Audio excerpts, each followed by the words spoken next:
Afrique Média. Le monde, c'est nous.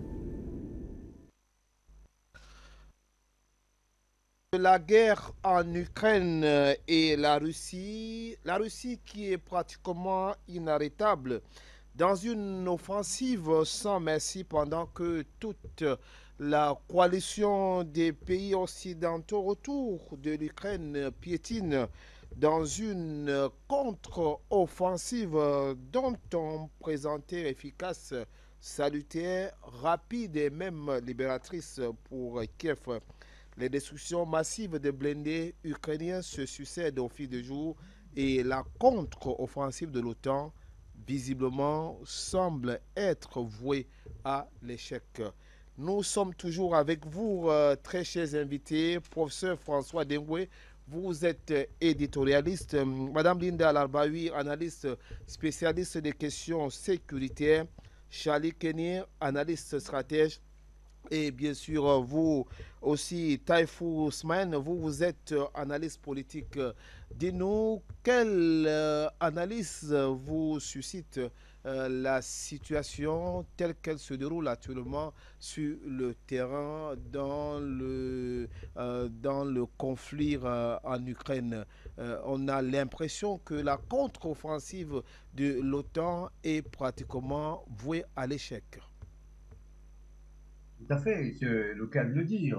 C'est la Bérésina pour les Ukrainiens. Pas plus loin que hier, en fait, le candidat à la présidentielle américaine, donc, qu'un certain Kennedy, de la demeure de Kennedy, c'est un des neveux du président Kennedy, qui avait dit que les Ukrainiens n'avaient aucune chance de gagner, enfin de remporter cette guerre. Donc on voit bien aujourd'hui que les Ukrainiens sont en train donc, de perdre leur temps, c'est plutôt que d'aller vers des négociations qui soient souveraines, parce qu'on voit bien que c'est les Occidentaux qui interdisent à Zelensky d'aller discuter avec les Russes pour essayer de sauver ce qui reste des meubles, parce qu'on voit bien aujourd'hui que la contre-offensive est en train de s'embourber, de s'enliser. On voit bien que les Ukrainiens sont en train de perdre de plus en plus d'hommes, parce qu'il faudrait surtout insister dessus, c'est qu'aujourd'hui, il y a de moins en moins d'Ukrainiens qui se portent volontaires. Alors, il y a des mercenaires qu'on paye fortement cher pour justement rejoindre les lignes de front. Alors, d'ici peut-être, je dirais, quelques mois, voire quelques jours, on va assister probablement à ce qu'on appelle un petit recul, un recul enfin, diplomatique, parce qu'on voit bien que tout ce qui se prépare aujourd'hui, on va le voir d'ailleurs lors du sommet prochain de l'OTAN, qui va être un véritable conseil de guerre, c'est là où justement les décisions stratégiques concernant l'Ukraine vont être prises. D'ailleurs, il y a eu des allusions, d'ailleurs pas plus loin aussi que ce matin, Joe Biden avait dit qu'il était hors de question, qu'il était inconcevable pour lui que l'Ukraine rejoigne donc l'OTAN, parce que l'Ukraine n'est pas un pays qui est en paix, donc c'est un pays qui est déjà en guerre, et puis c'est un pays qui sera donc obligé d'être défendu au cas où il rejoignait l'organisation politico-militaire qu'est l'OTAN. Alors on voit bien maintenant que sur tous les fronts, c'est la Bérésina. On voit aussi que les lignes de front des Russes sont stables, intactes même, et puis on voit bien que cette guerre est en train enfin, de prendre des allures d'une guerre d'usure, et on voit bien que c'est les Russes qui sont en train de la remporter nettement même. Merci. Omar Avour. Madame Linda Larbaoui, est-ce que vous aussi, vous pensez comme Monsieur Taïf Ousmane qui pense tout simplement que les Ukrainiens sont en train de perdre leur temps et qu'ils ne peuvent pas remporter cette guerre malgré toute la coalition internationale qui soutient sa démarche sur le terrain. Vous savez, il faut être logique quand même. Cette guerre était perdue dès le départ. Dès le départ, elle était perdue. On va comparer avec une petite armée ou je dirais une petite résistance qui s'est formée quand il y a eu l'Afghanistan ou même l'Irak.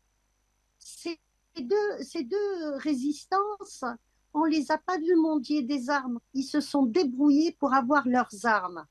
Donc, c'est comme ça qu'ils ont réussi à battre les Américains et leurs alliés, que ce soit l'OTAN côté Afghanistan ou la coalition côté Irak.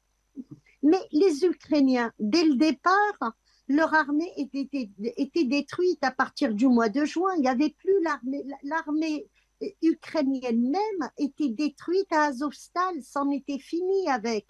Et à partir de là, on a commencé à voir Zelensky sortir tous les 3 4 jours pour mendier des armes. Je veux des armes, je veux des armes. À partir du mois de septembre, déjà au niveau des pays otaniens, chaque pays commençait à râler pour dire, tiens, je n'ai que ma réserve, la réserve qui va me permettre de me défendre au cas où j'ai un problème. Donc, il y avait un manque de munitions et j'avais parlé plusieurs fois sur le calibre 155 qui est très, très utilisé dans les guerres. C'est ce qu'on met dans les mitrailleuses, tout ça. Et il y a une véritable pénurie à ce niveau-là jusqu'à présent. Après, c'est au niveau des missiles, au point où la Corée du Sud avait dit aux États-Unis, on veut bien vous dépanner au niveau des missiles, on ne va pas vous les vendre, on va vous les prêter. Et si vous dites qu'à partir de 2027, vous aurez réglé le problème, donc en 2027, vous nous les rendez. Il y a un problème de matières premières. La Russie et la Chine détiennent, ils ont le monopole au niveau international, au niveau des matières premières. Et c'est ça qui fait que les États-Unis, aujourd'hui, ils ont un gros problème pour fabriquer. En plus, il y a le problème des usines qui fabriquent les armes. Ils ne peuvent pas fabriquer. Donc, je reviens à Zelensky qui mendie les armes. Les Américains se sont chargés pour racketter tous les pays qui étaient anciennement alliés des Soviets et puis qui avaient des armes soviétiques. Donc, ils ont ramassé tout ce qu'ils pouvaient. Et ces armes-là étaient à chaque fois détruites. On a commencé à donner à l'Ukraine des armes plus occidentales. Il fallait entraîner cette armée qui s'est formée à partir de bénévoles, ce qu'ils appellent des bénévoles en réalité, non, c'est des mercenaires, et puis la population civile qu'on a formée très très peu. La semaine dernière, il y a un prisonnier justement ukrainien en Russie qui raconte son histoire. Il dit, on nous a formés pendant 3 jours aux armes et le reste du temps, et la formation prenait un mois, donc le reste du temps, on nous a appris la haine du russe. Tous les jours, on avait des cours pour nous apprendre la haine du russe. Et c'était que ça. On n'a pas appris à manipuler véritablement les armes et c'est pour ça que nous nous sommes rendus. C'est tout un régiment qui s'est rendu d'un coup de 800 personnes ou quelque chose comme ça. Ils étaient très, très nombreux. Je crois que c'était 800 personnes. Donc, ils ne voulaient pas mourir pour rien puisqu'ils ne savaient pas se battre de toutes les façons. Et ce ne sont pas des militaires, ce sont des civils qu'on a incorporés de force. Il n'y a pas plus...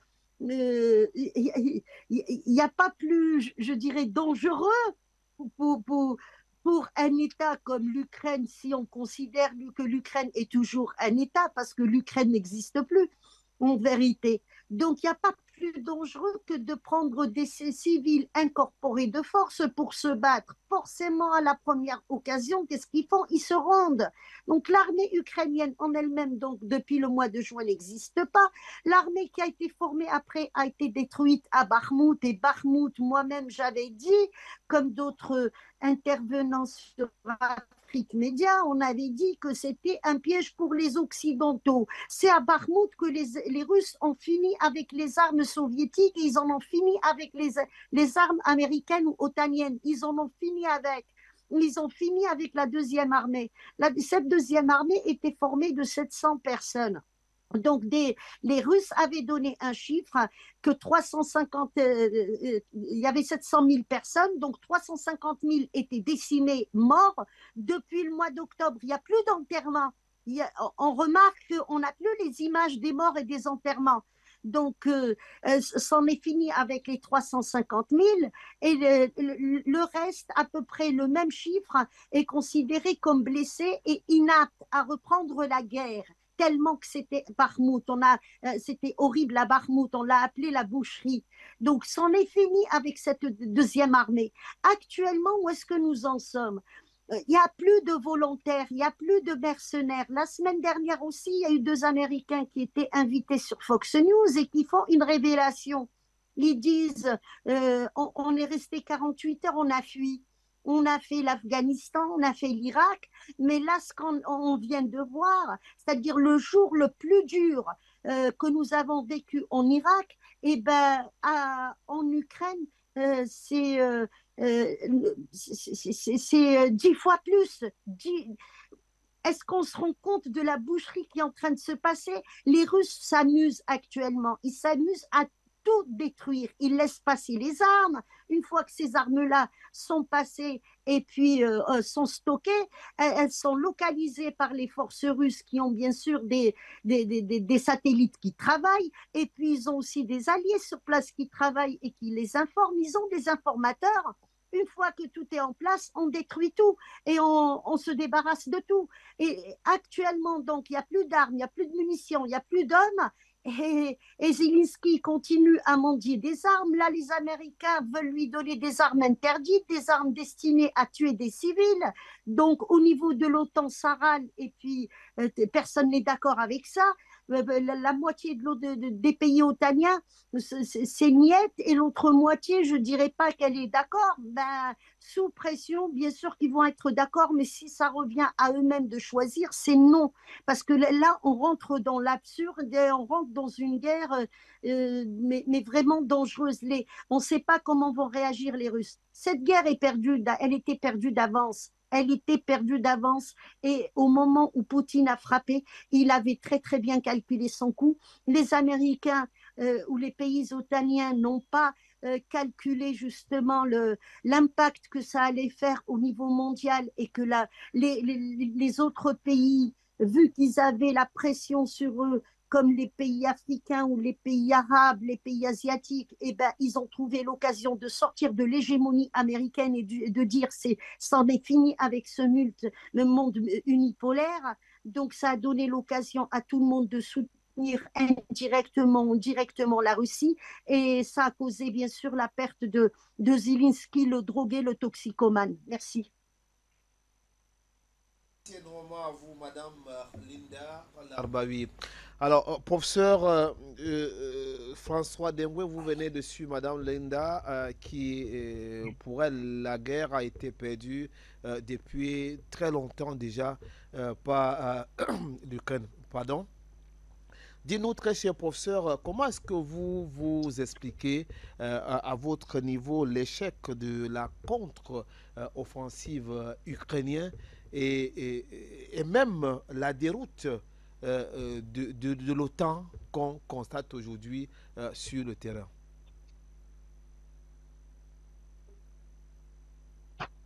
Merci de me redonner la parole. Et je vous remercie de dire qu'il s'agit de la déroute de l'OTAN. Et je vous remercie aussi parce que tout à fait au début, je croyais que c'était un lapsus que vous avez commis, mais puisque vous venez de le faire, je vois que vous voyez bien que c'est de l'OTAN qu'il s'agit. Puisqu'au début, quand vous avez pris la parole, vous avez parlé de la contre-offensive de l'OTAN. Je croyais que vous alliez dire la contre-offensive de l'Ukraine, mais en réalité, et vous avez raison de parler, c'est une contre-offensive de l'OTAN. L'armée ukrainienne, vous connaissez mon point de vue, je l'ai dit ici plusieurs fois, l'armée ukrainienne n'existe plus depuis quasiment les premiers mois du combat, les 2 ou 3 premiers mois du combat, de l'entrée, du début de l'opération. J'ai regardé récemment une interview de M. Jacques Beau qui circule sur Internet et il a beaucoup plus de connaissances que moi sur ces questions. C'est un militaire. Il a travaillé dans l'armée suisse, et il a eu de position internationale dans l'OTAN. Et il dit aujourd'hui ce que moi je disais déjà avec mes petites connaissances depuis pratiquement un an. En réalité, l'armée ukrainienne n'existe plus. La contre-offensive est vouée à l'échec. Et c'est une contre-offensive, ce n'est pas une contre-offensive ukrainienne, c'est une contre-offensive de l'OTAN. Et il faut bien insister là-dessus. La défaite, ce sera la défaite de l'OTAN. Et on assiste aujourd'hui à quelque chose d'incroyable. Et il faudrait qu'en tant qu'être humain, nous nous arrêtions un moment. Ce sont des personnes qui meurent. Ce sont des jeunes Ukrainiens qui meurent en quantité. Bien sûr qu'il y a des Russes qui meurent, mais on nous dit que dans certains cas, la proportion, c'est de 1 Russe pour 10 Ukrainiens morts. On en arrive, selon certaines statistiques, à plus de 1000 Ukrainiens morts par jour. Donc la contre-offensive aurait déjà occasionné un minimum de 12 000 morts. Alors moi je dis ceux qui soutiennent l'Ukraine et qui encouragent cette aventure macabre sont des ennemis de l'Ukraine. Je peux dire, je l'ai déjà dit, je souligne ici que on a des raisons suffisantes pour dire que M. Joe Biden, puisqu'il s'agit de lui, le chef du Yankee, et tous ses collègues de la France, de l'Angleterre et tous ceux qui soutiennent l'Ukraine et qui ont leurs enfants bien au chaud chez eux, sont des ennemis du peuple ukrainien. L'histoire jugera. Leurs enfants ne meurent pas, les soldats français ne meurent pas, les soldats américains ne meurent pas, mais c'est les pauvres Ukrainiens qui sont morts. Et vous verrez que tous ces gens, les Joe Biden et compagnie, les gens de l'OTAN, ne donnent jamais le chiffre de morts. Parce qu'une guerre, ce n'est pas une partie de plaisir. Une guerre, c'est quelque chose de physique et il y a des gens qui meurent tous les jours. Alors, il faudrait au moins, si on a un peu de décence, si on a encore un sens humain, donner le chiffre des morts pour que les gens aient une idée de la catastrophe qu'est en train de subir la population ukrainienne. Encore que les Russes, ils vont de façon mesurée. L'histoire jugera, mais je crois que le président Poutine agit de façon modérée. Parce que derrière lui, il y a des gens qui poussent pour qu'on en finisse rapidement. Or, le président Poutine, dans son discours, il considère toujours les Ukrainiens comme des cousins. Et ce sera la tragédie immense de cette histoire qui montrera la cruauté jusqu'à l'extrême du Yankee qui fait s'entretuer deux peuples cousins. On croyait qu'il ne faisait cela qu'en Afrique ou dans des pays différents où il pouvait activer un peuple contre un autre, monter des guerres civiles dans certains pays, mais les voilà, ces maîtres, soi-disant maîtres du monde, qui sont en train de monter un peuple blanc européen contre un autre peuple blanc européen. C'est quelque chose d'extrêmement grave. Monsieur Biden, puisque moi je crois que, pour moi, je ne suis pas là pour qualifier ce qu'on appelle crime de guerre ou pas, il y a l'article 6 de l'accord de Londres d'août 1945 qui a défini tout cela de façon claire, mais intuitivement, moi je crois que M. Biden et tous ceux qui supportent et qui sont en train d'encourager la guerre peuvent être qualifiés de criminels de guerre. Parce qu'il n'y a pas de raison qu'on continue d'envoyer à l'abattoir. Et c'est ainsi que c'est le langage des militaires russes. Madame Landaoui, tout à l'heure, a dit que les Russes s'amusent presque. Et ce n'est pas loin de la réalité. Parce qu'ils ont dit qu'ils sont en train, c'est comme un hachoir, c'est le mot qu'ils utilisent, où les Ukrainiens sous-équipés, incapables de se défendre, s'exposent et il est facile à ce qui est probablement l'armée la plus puissante du monde qui l'écrase sans difficulté. Donc, c'est une défaite de l'OTAN qui aura fait, comme disait M. Lindsey, le sénateur Lindsey Graham, le sénateur américain, qui a dit qu'il faudrait continuer la guerre jusqu'au dernier Ukrainien.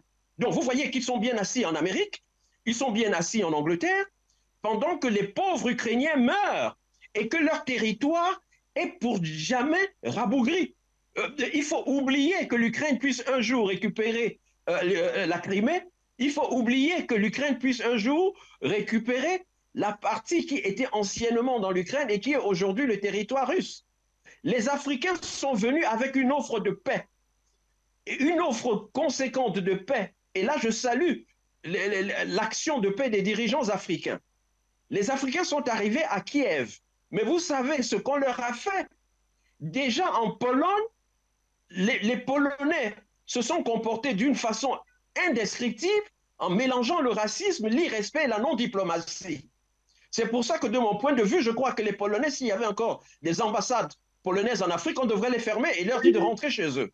Ils ont bloqué un avion présidentiel pendant 2 jours empêchant y compris la garde du président de l'accompagner dans sa mission. Et donc, les Africains sont venus avec une offre de paix. Et ils sont venus avec une autre paix qui était équilibrée et qui, à mon sens, était même très favorable à l'Ukraine, de mon point de vue. Mais ce n'est pas ça. En fait, il y avait l'offre de paix. Mais est-ce que vous savez ce qu'a déclaré tout de suite M. Mikhailo Podolyak, qui est le principal conseiller de Zelensky? Dès que les Africains ont tourné le dos pour aller présenter la même offre de paix au président Poutine, ce monsieur s'est mis est allé à la télévision pour insulter les dirigeants africains, pour les insulter littéralement. Il a dit, je cite de mémoire, ce sont des mendiants qui sont là pour faire du cinéma et qui sont là pour attendre de recevoir le bol que le président Poutine va leur offrir. Et ils sont allés plus loin en disant que, et ça c'est une insulte à la figure des Africains, ils sont allés plus loin en disant que les Africains, ces chefs d'État africains, étaient des agents de la désinformation de Moscou. Pourquoi ils les accusaient de la désinformation, d'être des agents de désinformation de Moscou? Parce que si vous vous rappelez, c'était je crois le 16 juin, quand les dirigeants africains sont arrivés, la presse de Zelensky et la presse du Yankee, c'est-à-dire la presse mensongère américaine, la presse mensongère européenne, la presse mensongère australienne, etc., a déversé dans les radios, dans les médias, dans les journaux et à la télévision que pour accueillir les dirigeants africains, le président Poutine avait déversé des bombes sur Kiev. Mais on a interrogé les dirigeants africains, en particulier le porte-parole du président sud-africain. Mais il a dit, mais moi je n'ai vu aucune bombe. Je n'ai même pas entendu une sirène. Pour avoir dit cela, ce qui était la vérité, ce monsieur Mikhailo Podolyak, parce qu'il faut retenir ce nom, ce monsieur s'est permis d'insulter les Africains en disant qu'ils étaient des agents de la désinformation. Pour avoir dit la vérité, ils sont traités d'agents de la désinformation. Ils sont tellement embrouillés, ils sont tellement engloutis dans un océan de mensonges que quand il y a une goutte de vérité, ça les déroute. Et donc, pour revenir à cette offensive, cette contre-offensive, je ne suis pas, encore une fois, je ne suis pas un militaire, je n'ai jamais fait de service militaire, je n'ai aucune compétence sur les stratégies militaires, mais au moins le bon sens dit que vous n'annoncez pas, tambour battant, que vous allez faire des offensives un mois à l'avance, surtout quand vous avez affaire à des Russes. Donc sur ce plan, on comprend que M. Zelensky a été poussé à faire la contre-offensive parce que l'OTAN, il faudra me donner un jour le temps de le démontrer, l'OTAN est l'organisation la plus criminelle du monde, sinon de l'histoire. Mais enfin, ce n'est pas le sujet ici. Je peux le démontrer en me basant sur des chiffres, en me basant sur des écrits, en me basant sur les faits. Mais ce n'est pas le point. Mais on sentait très bien que l'OTAN était derrière, en train de pousser ce pauvre pantin, cette marionnette, à aller à la contre-offensive. Et or, il y a un général ukrainien qui, lui, était un vrai soldat et qui comprenait qu'il ne fallait pas le faire cela. De la même façon qu'il s'était opposé, j'oublie son nom, de ce général, de la même façon qu'il s'était opposé à ce que les Ukrainiens restent à Bakhmout. Parce qu'en restant à Bakhmout, c'est exactement le piège que les Russes attendaient pour écrabouiller les soldats ukrainiens. Donc, en résumé, cette guerre, je l'ai dit, la Fédération de Russie l'a gagnée peut-être dès les 3 premières semaines. Maintenant, depuis lors, la Fédération de Russie est en train de combattre contre l'OTAN. Mais là aussi, elle va battre l'OTAN. Et pour moi, l'OTAN, c'est non seulement l'organisation la plus criminelle de notre temps, mais en fait, c'est un tigre de papier. C'est un tigre de papier parce que si elle était sérieuse, elle enverrait ses hommes au sol pour se battre aux côtés des Ukrainiens et on verrait ce qu'elle peut faire. Mais elle ne peut pas le faire parce qu'elle n'a même pas de moyens. L'OTAN, il faudrait rassembler les gens d'ici à gauche à droite. Rassembler les gens à gauche à droite, ça ne fait pas un système d'armes. Rassembler de gauche à droite, ça ne fait pas des armes intégrées. Et ensuite, il faudrait produire. Et c'est là la vérité de cette guerre, qui a montré la vérité de l'économie. L'économie de la Fédération de Russie est supérieure à l'économie de tous ces pays réunis. Je suis un adversaire en tant qu'économiste du PIB comme indicateur de classement. La réalité montre aujourd'hui que la production industrielle russe, y compris la production de l'armement, parce que l'armement est la première chose dont doit se préoccuper un pays, parce que si votre pays ne peut pas se défendre, vous n'êtes pas un pays. La production russe est supérieure par la qualité et surtout par la quantité à la production de tous les pays de l'OTAN et même au-delà de la coalition des 50 pays qui s'opposent à la Fédération de Russie. Il y a une vérité économique qu'il faudra tirer de cette guerre et jeter aux oubliettes tous les livres des économies qui nous enseignent une théorie qui en fait qui commence aux États-Unis en 1948 avec Samuelson qui a écrit son livre sur lequel qui est arrivé ensuite en Europe et malheureusement les Africains ont aussi commencé à gober. C'est pas ça l'économie. L'économie russe, bien que victime du vol, parce que moi je ne parle pas de sanctions. Les sanctions, c'est simplement du vol. Cessez de parler du sanction. Quand on saisit vos biens, quand on saisit les avoirs de la Banque centrale russe, quand on saisit les avoirs des citoyens russes, c'est simple, purement, sans tribunal, sans jugement, pour des pays qui se disent respecter la propriété privée. C'est tout simplement du vol. On n'a pas vu cela depuis qu'on a saisi les avoirs des Juifs. Aujourd'hui, les victimes juives, c'est les Russes. Les Russes aujourd'hui sur lesquels on veut attiser la haine raciste mondiale. Mais moi, je dis aux Africains, je vais terminer là, les Africains, leur meilleur ami au cours de l'histoire sur le plan européen et sur le plan eurasiatique, c'est le peuple russe. Vous ne devez jamais détester la Russie. Au contraire, vous devez soutenir la Russie. Et la Russie qui se bat pour ce combat ne se bat pas seulement pour elle. Et c'est ce que je m'efforce à faire bien comprendre. La Russie se bat pour tout le monde. On parle de la Chine, de l'Inde et tout ça, mais c'est la Russie qui encaisse les coups. Et c'est la Russie qui encaisse les coups devant une coalition de criminels. Et nous devons, en tant qu'Africains, ne jamais nous laisser piquer par la haine qu'on veut inoculer contre les Russes. Les Russes ne nous ont jamais rien fait de mal. Les Russes ont toujours été aux côtés des Africains.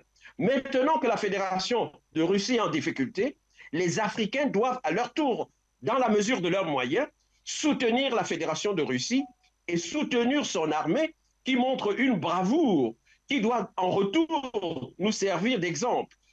Comme j'aimerais que les Africains aient une armée comme la Russie, comme j'aimerais que les Africains tirent des leçons de l'enseignement militaire russe et construisent un outil militaire aussi performant que celui que le monde entier est en train de voir en Russie et qui est en train de donner une fessée manifeste à l'OTAN. Merci. François Dengwe. Alors, pardon, Charlie Kenyé, et il nous reste juste quelques minutes. Je voudrais que vous preniez la parole et en quelques minutes, bien sûr, et puis nous allons faire un dernier tour de table. Alors, Charlie, on nous signale qu'il y a un problème de connexion avec Charlie Kenyé. Madame Linda Larbaoui, il faut signaler qu'il y a un élément nouveau dans ce conflit, dans cette guerre, lorsque on parle de l'armement à outrance de l'Ukraine aujourd'hui, on se rend compte quand même que les Américains ou l'OTAN, et l'OTAN est pratiquement décidé. Je voudrais lire un peu, vous donner cette information qui vient de tomber. Le président allemand, de son côté, pense aussi, appelle à ne pas bloquer Washington pour la livraison d'armes à sous-munitions. Je voudrais vous relancer sur cette question. Cet élément nouveau, ce sont les armes à sous-munitions que les États-Unis s'apprêtent à fournir à l'Ukraine. Est-ce que les choses pourront basculer d'un côté comme vers un autre dans le cadre de ce conflit dans les prochains jours avec ces armes sous munitions? Je pense que oui, mais il y a une chose quand même, il faut insister pour que les gens comprennent qu'au niveau de l'OTAN, il y a un véritable souci d'armement. La réserve, elle a diminué de beaucoup et on ne peut plus fabriquer en outrance comme on a fait. Et la matière première, d'ailleurs la Chine a interdit à l'exportation de matières premières que les États-Unis leur achetaient pour fabriquer les HIMARS, là. Leur fameux missile, je ne sais plus comment il s'appelle, quelque chose de compétent, tout ça. Donc, ils ne peuvent pas fabriquer leurs missiles à longue portée. Et il y a un véritable problème à ce niveau. L'OTAN ne peut pas s'aventurer à faire une guerre directement avec les Russes. C'est une guerre par proxy qui est en train de se passer, encore moins les Américains. Les Américains, depuis leur guerre au Vietnam, ils sont restés choqués. D'ailleurs, il a fallu la guerre de l'Irak, la guerre du Golfe 1, pour qu'ils sortent et refaire une guerre directement avec des armes. Sinon, c'est toujours des guerres par procuration. Et ce n'était pas une guerre seule, c'était une guerre justement avec l'OTAN et une coalition avec. Et ils font que ça. Ils ne sont pas capables de s'affronter aux Russes. C'est pour cela que je disais bien avant cette opération spéciale, ce ne sont pas les Américains qui sont maîtres du monde. La première armée, c'est l'armée russe. Si les Américains étaient aussi forts qu'ils prétendent, pourquoi ils ont gardé l'OTAN? Ils ont gardé l'OTAN parce qu'ils ne peuvent pas affronter un pays tout seul. Même avec une coalition, ils ont pris une raclée par les Afghans et ils ont pris une raclée par les Irakiens. Donc, ils ne sont pas aussi forts que ça. L'armée russe, oui, c'est une armée qui a une conviction, c'est une armée nationale, c'est une armée qui est formée, qui a mené plusieurs guerres. Elle a mené plusieurs guerres, l'armée russe. Et donc, elle a un savoir-faire. Et qu'est-ce que vous voulez que je vous dise? Cette guerre peut aller très loin. Elle peut aller très très loin, d'autant plus que les armes que les Américains veulent fournir parce qu'ils n'ont plus autre chose à donner, et ben, peut faire basculer toute cette guerre. Soit il y a des pays qui vont s'affranchir de l'OTAN et de la décision américaine et de leur vassalisation, soit c'est une véritable guerre en Europe qui va se déclencher, mais qui peut aussi toucher d'autres pays. Mot de conclusion, Madame Linda Larbaoui, quelles leçons à retenir aujourd'hui pour les autres pays qui regardent ce qui se passe du côté de l'Ukraine, pour ces autres pays comme le continent africain aussi impactés par ce conflit? Il faut éviter d'être vassalisé, il faut éviter de faire une guerre pour les autres, c'est ce que les Ukrainiens sont en train de faire. Il faut aimer son pays, sa patrie. On n'a qu'un seul pays en vérité, même ceux qui sont binationaux, tout ça, ils n'ont qu'un seul pays, le pays de leurs ancêtres. Et en Afrique, nous avons intérêt à rester solidaires et comme le disait mon frère François, il ne faut pas oublier que les Russes nous n'ont rien fait. Au contraire, quand je vois aujourd'hui, il y a eu la promotion de l'Académie algérienne 2023. Quand j'ai vu les éléments qui sont sortis de là grâce à l'armée russe qui nous a aidés à former cette armée, j'étais très fière. Et dans cette promo, il y a également des Camerounais, puisque maintenant il y a des Camerounais qui sont formés en Algérie. Il y a des Maliens, il y a des Tchadiens, il y a des Sénégalais. Ça fait vraiment chaud au cœur. Il y a des Nigériens aussi. Ça fait chaud au cœur de voir que notre armée progresse et puis qu'elle transmet aussi son savoir-faire à d'autres pays africains. Je suis en train de voir qu'il y a une armée africaine qui est en train de naître. Ça me rassure, mais surtout restons solidaires entre nous et restons solidaires avec la Russie. C'est un pays qui mérite. Merci Afrique Média. Merci énormément à vous, Madame Linda Larbaoui. Monsieur Taïfou, dites-nous une contre-offensive de l'OTAN pratiquement vouée à l'échec aujourd'hui. Quelles sont pour vous, pour le monde entier aujourd'hui? Allez, des répercussions, Monsieur Aboubak? Je vous entends très mal. Est-ce que c'est les répercussions dont vous parlez? Alors, je disais, nous sommes pratiquement arrivés à la fin de cette émission. J'aimerais bien avoir votre mot de conclusion sur cette thématique, la contre-offensive de l'OTAN qui est pratiquement vouée à l'échec pour vous. Quelles leçons à retenir aujourd'hui pour le monde entier? Écoutez, je rejoins tout à fait ce que disait tout à l'heure le professeur François Déguier quand il avait dit que le combat des Russes était le combat des laissés-pour-compte. J'entends par là le Sud global. Si la Russie perdait cette guerre, c'est donc le reste du monde qui aura perdu cette guerre. À savoir que aujourd'hui, il y a les pays de l'OTAN qui font face justement à la Russie et c'est pas l'Ukraine. L'Ukraine, ce n'est que le fusible de cette guerre. Donc, on voit bien qu'aujourd'hui, l'OTAN, il a misé sur ce qu'on appelle l'épuisement des forces russes, et c'est plutôt le contraire qui se produit.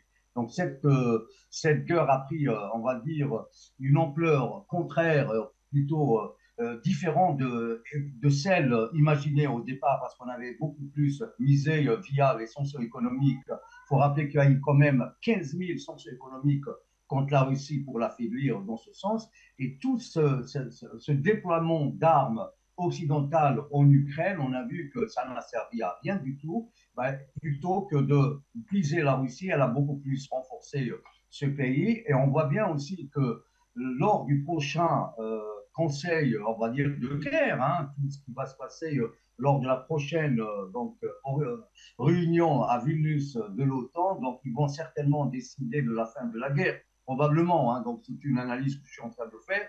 Mais une chose qui est à retenir pardon, de cette guerre-là qui est en train donc de se jouer en faveur des Russes, c'est qu'il y aura des répercussions sur justement l'avenir de l'OTAN. Donc l'OTAN reste d'être disloquée. Pourquoi? Parce que cette organisation aura de ce fait perdu et la guerre et son prestige. Il faudrait rappeler à nos téléspectateurs que à la chute de l'Union soviétique, l'OTAN, normalement, était censée aussi se démonter par elle-même, chose qui n'a pas été faite, et ce qui prouve aujourd'hui et démontre quelles étaient les visées, justement, de cette organisation politico-militaire. Merci, Afekmida. Merci énormément à vous, Monsieur Taïfou Smaïn. Professeur François Dengoué, nous allons fermer cette émission avec vous, professeur, avec ce qu'on observe sur le terrain, avec la déroute de l'OTAN dans le cadre de cette contre-offensive contre l'armée russe. Alors, est-ce qu'on peut dire que les cartes du monde sont en train de se recomposer? Autrement dire, professeur, quelles leçons à retenir? Quelles leçons surtout pour le continent africain qui, vous l'avez souligné tout à l'heure, a tout faire pour proposer des solutions dans le cadre d'un règlement pacifique de ce conflit?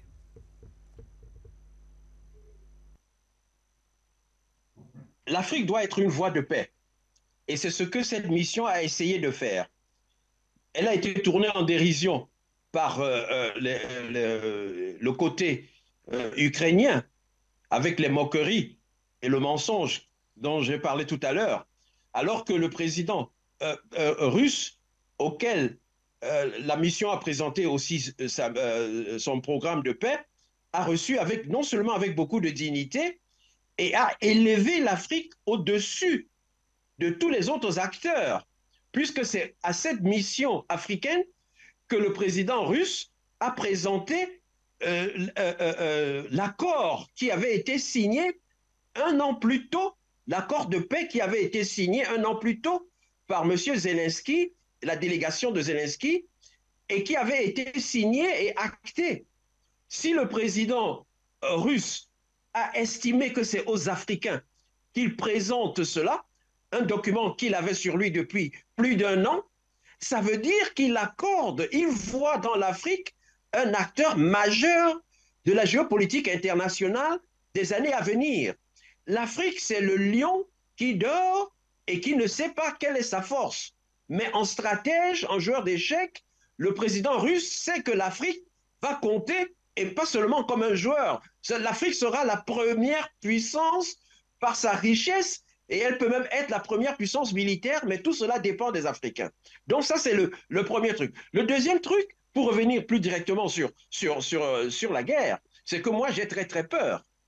Je vous ai dit tout à l'heure mon désarroi, ma colère même de voir qu'on envoie de pauvres jeunes Ukrainiens, qu'on force même, il semble même qu'on est en train puisqu'ils n'arrivent plus à recruter, on va dans les maisons, on arrache les maris, on arrache les juifs pour les envoyer à la guerre.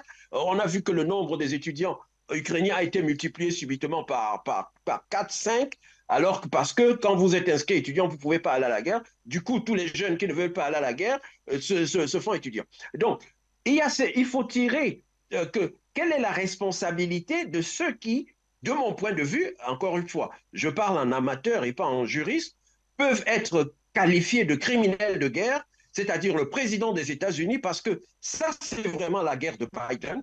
Les gens disent la guerre de Poutine, ça, c'est la guerre de Biden.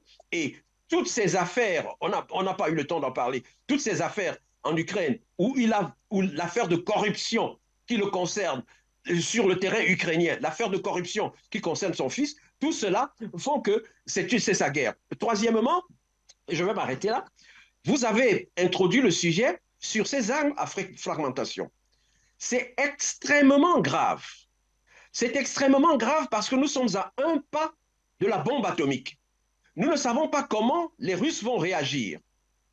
Parce que c'est une arme qui est interdite je crois, j'ai regardé ça dernièrement, environ 120 pays. Plus de 100 et pays. Donc, si ces armes sont interdites et si ces armes sont utilisées contre les Russes, ne vous étonnez pas, et nous pouvons entrer très facilement, et les stratèges russes que je lis sont actuellement en train d'envisager une frappe nucléaire.